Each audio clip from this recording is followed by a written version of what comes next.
Recording studio Bihar Sharif. अरे 16 के उम्र में रंगदारी कलियो, कई बार हो गलियो बेल रे। अरे 16 के उम्र में रंगदारी कलियो, कई बार हो गलियो बेल रे। थाना पुलिस सब थक गेलौ, तैयो न होलौ जेल रे। थाना पुलिस सब थक गेलौ, तैयो न होलौ जेल रे। जब जेला जइबौ रे बेटा, केतना के देबौ रेल रे। थाना पुलिस सब थक गेलौ, तैयो न होलौ जेल रे। थाना पुलिस सब थक गेलौ, तैयो न होलौ जेल रे। थाना पुलिस सब थक गेलौ, तैयो न होलौ जेल रे। Music by Sonu Yadav. थाना पुलिस सब थक गेलौ। जिला ललंदा के बेटा हियौहा में शेर रे। मारी गोली तोरा बेटा, कर देबौ ढेर रे।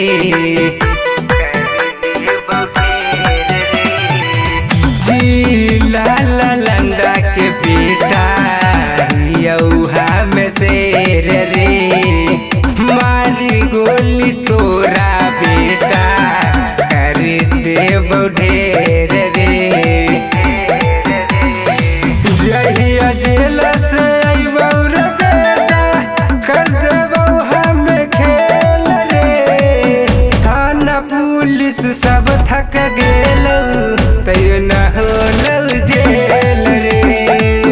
थाना पुलिस सब थक गेलौ, तैयो न होलौ जेल रे।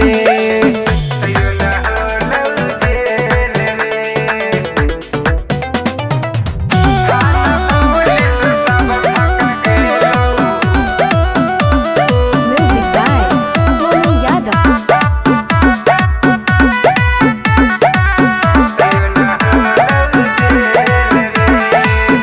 बड़का रंगदार बेटा कर है सनाम रे।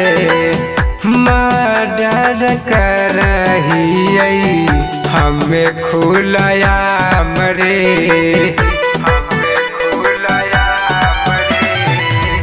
बड़का रंगदार बेटा कर है सनाम रे। मर्डर करहियै हमें खुलयाम रे। गौतम तबाही के बेटा चल कौनाम रे। थाना पुलिस सब थक गेलौ, तैयो न होलौ जेल रे। थाना पुलिस सब